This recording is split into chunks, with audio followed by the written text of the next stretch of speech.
This video is sponsored by Scribd. It's an app that provides you with a huge library of books, audiobooks, magazines, and other reading materials. I get asked so many times in the comment section about troubleshooting their PCs because it stopped working for some reason. And because of that, I recommend my viewers to check out Upgrading and Fixing Computers for Dummies. It's easy to understand and very informative when it comes to upgrading your rig or diagnosing it. Scribd has a ton of books and audiobooks like these with over 100 million active users, so you're gonna find something you enjoy. And the best part about all of this is that it costs a lot less than Audible. So make sure you guys check out the book I recommended by clicking on the link below. I know it's gonna help a lot of you guys out there, and it's also gonna help support the channel. Ladies and gentlemen, I'm sad to say that this is the finale of Big Red. It may take us a few days to finish the build, but for you guys, it's only going to be one episode because I know you guys are tired of seeing episode after episode. You just want to see the finale. So that is what I'm going to do. I'm going to condense everything into one final episode for you guys. And I'm going to be doing benchmarks because apparently a lot of you guys want to see that as well. And I've been reading the comment section on the past few videos, and that's what you guys want. I also asked you guys to vote on the RGB or non-RGB SLI bridge, and 90% of you voted for the RGB. And actually today, I got in the new SLI bridge. So this is the brand new one that's actually cut to the perfect size. And this is the RGB one. It's interesting that there's a lot of space near the bottom. I'm guessing they did that because all the circuit board is here for the RGB lighting. So it's not quite as centered as the non-RGB, but I guess I'm gonna have to go with this one. Oh, and also, look what else came in, guys. The fan grills for the fans. These are custom made by Hassan himself for the TechSource build. So I think these look sick. And I think I'm only gonna use 5 of them. So the 3 fans on the bottom and then the 1 rear fan. So actually 4 fans, not 5. Another thing that came in today was the smaller reservoir from EK. Huge thanks to EK, by the way. They're so quick and clutch when it comes to ordering new parts. Attila, if you're watching, thank you so much for the fast responses on the email. They sent this over, literally got it within the next few business days. I replaced the top cap with the white one, obviously to go with the build, but the bottom one still remains black and it looks kind of stupid, to be honest. So I did order some white skins that are coming in, and I'm gonna have to skin the bottom portion here so it matches the top cap. So that's what's happening. But yeah, we're gonna basically install this. We're gonna plan the loop, do the bends, fill in the coolant, and then pretty much wrap up the video. So I got my PETG tubes over here on standby. I'm pretty sure I'm gonna go through a lot of them because there's gonna be a lot, I repeat, a lot of mistakes because the case is so small and it's gonna be very difficult to get those precise bends in. Speaking of mistakes, a lot of you guys have been saying, Ed, why don't you just switch the case and go with a bigger case?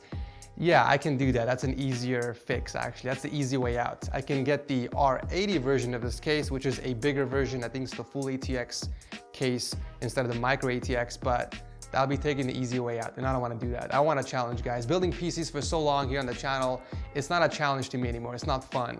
So building something like this in a tiny case, it finally gives me the challenge I'm looking for, and it's very exciting to me. So yeah, I'm not gonna take the easy way out. And besides, I've come so far, why would I just switch cases? It makes no sense, but I appreciate you guys looking out for me. All right, so in order to mount this to the bracket, we're gonna have to drill some holes on the red mounting bracket. I do have the mounting pieces here, which are in white, perfect for me. I'm gonna basically put one down here and then put one on the top.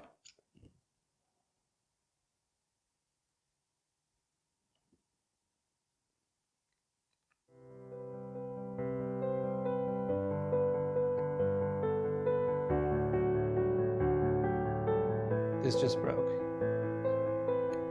It's fine though, I can fix this. I can fix that. That's not an issue. But anyways, what I was trying to say is, actually, I just realized all I really need is 1 clamp since the reservoir is really small. They sent in 2 originally because it came with this one. This reservoir was a little longer, so I swapped it with the smaller one. So I think 1 should do the trick. Don't want to overkill here. So yeah, this goes on the reservoir and then it basically mounts against the bracket right in the back here. So I'm gonna mark some holes over here where the screw is gonna go, drill some holes, and then mount this baby. So let's get that drill out of here.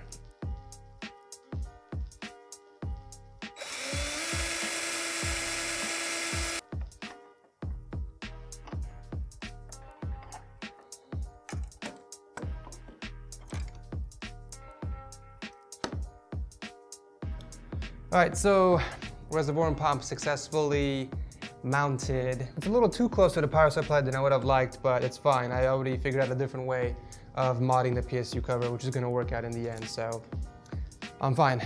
Let's go ahead and plan the loop. I think what I'm gonna do, actually, it's a very simple one. We'll do GPU block to CPU, out from the CPU to the top radiator, from the top radiator to the pump, from the pump down to the bottom radiator, and from the bottom radiator back up into the GPU. That seems like the obvious choice right now for this build. So yeah, I think the next step is the bends. Ladies and gentlemen, it is time for the hardest part of the build. Let me get the heat gun out. These are the tools I'm gonna be using. Of course, I got my heat gun, got the inner silicone needed to do the bends, got the tube cutter, and whatever this is to smooth the insides of the tubing. And I just realized I forgot to put this inside the reservoir. Let's see if I can do it actually real quick. You know what, screw it. It's not important right now. I'll do this at the end. Yeah, let's just start.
Ladies and gentlemen, at last, the build is finally complete. It took me 2 days for the entire bends. It was definitely a long process, a very tedious process. As you guys can see in front of me, this is the PETG graveyard. I went through a bunch of tubes. This one over here, the silicone snapped while I was pulling it out, so I had to start a brand new one. This was actually a perfect bend for me. But yeah, this is officially, guys, my second hardline build, so obviously I'm still learning. I have not mastered this. I'm nowhere near close to mastering it. It's definitely difficult getting the bends at the perfect angle and at the perfect spot. But anyways, so far I'm really happy with the way it turned out. It's looking amazing. Before I put in the fan grills and the SLI bridge and do the cable management, guys, I want to do a complete flush of the system. We're going to be using the Mayhem BULLETZ cleaning system. I'm gonna leave the system running for about 12 hours so that way all the radiators and all the loops are nice and clean before I pour in the fresh coolant. Once I pour in the coolant, I'm gonna stop talking and show you guys some cinematic B-roll, and of course at the very end, benchmarks just like you guys requested in the comment section. There is one thing I do want to mention about the PC real quick, and that is the PSU cover that I was originally planning on modding for, of course, the power supply. Unfortunately, I won't be able to do that because my original plan was to cut an acrylic piece and run it down this entire side of the case. But you guys can see here, there's a tube running through, so that is going to interfere with the cover. So the alternative is to essentially mod the power supply itself. I'm just going to leave this side alone because it's going to be great for airflow, and I think it's going to look really nice in the build overall. So I'm going to cut an acrylic piece and just cover up this side of the power supply, and I'm going to take off the fan grills and paint that red or white. I haven't decided yet. I think I'm going to do red actually. So yeah, that's going to be after the flush. Oh, there's also one more thing that I did in the back here, which is going to make draining the fluid a lot easier, is I attached a valve over here, and basically when I'm ready to flush the system, all I have to do is hook up this soft tube right over here. like that. And after tightening it, all I have to do is turn the lever and have the coolant flush straight out of the back. All right, so I'm gonna take this home and flush it, and I'll see you guys very soon.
So this part of the video is usually when I talk about the benchmarks and go over temps, overclocking and all that, but as you guys can see, it's off.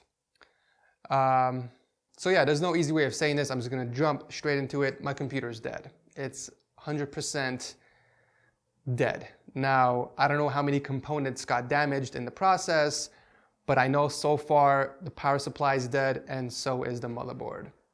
After hooking up everything, I hit the power button.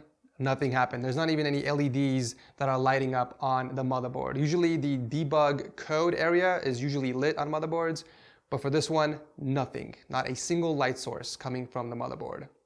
So I'm like, okay, maybe something's going on with the power supply. So I bought in an extra power supply from EVGA, hooked that up, still nothing. So I'm like, wait a minute. Maybe the motherboard got damaged somehow. It's funny because all these components were working before. I tested everything in episode 1 and episode 2. I told you guys that all the components was working fine. Only one of the cables was the issue why it wasn't working, and I swapped that and everything was fine. So then I went back and I'm like, okay, let me test the power supply by itself and see if it's working or not. So I brought over my power supply tester unit. So I hooked this up to the power supply, and I shit you guys not, when I turned it on, I heard this loud popping noise, like something blew up. I don't know what it was. I freaked the hell out. I switched off the power supply. I'm like, what the hell was that noise? So yeah, needless to say, the power supply is officially defective because it wouldn't even turn on, even with the power supply tester. I don't know what the hell happened during this entire process. I didn't do anything special to it. I just took off the cover and I painted the cover. I didn't touch anything inside the power supply. So yeah, that's gone. My only fear is I hope it didn't fry the components inside. I hope it didn't fry the processor, $2,000 processor, let me remind you guys, which is delidded. And I hope the GPUs didn't get damaged and also the RAM sticks. So the hardest part about all this, the most disappointing part about all this is that I have to take everything out again to swap out and put in the new motherboard. I ordered a new motherboard, it's coming in. I am at a loss of words, guys. I don't know what to say, to be honest. I was expecting this to work. Nothing ever goes according to plan with my builds, apparently. So once the new power supply and motherboard come in, I'm gonna have to completely redo everything. Honestly, I feel really bad for you guys because I know you've been waiting so long to see the actual benchmarks of this and see what it can do and actually turn on and light up. I can't even give you guys that. So for that, I apologize. I don't know if I'm gonna be making a follow-up video. I think I'm just gonna do this offline and figure out what's going on. Unless you guys wanna see that, that's up to you. Let me know in the comment section. Yeah, I don't know. I don't know what else to say. I love the way it turned out. I mean, it's such a beautiful PC, to be honest. It's just a shame. It's really a shame. I think the worst thing that could happen beyond the power supply and motherboard dying is if the CPU is fried and the graphics cards are fried. If those are fried, I think I'm done. I think I'm done with this and I'm moving on to the next one. All right, anyways, I'm sorry guys. I know you're expecting something different. 1 like equals 1 prayer. 1 dislike means I should move on, start on other other projects. But anyways, I love you guys. Thank you so much for sticking around this entire process. Well, it's been what, 5 episodes for this entire series? I'm done. Thank you guys for watching. I'll see you in the next video.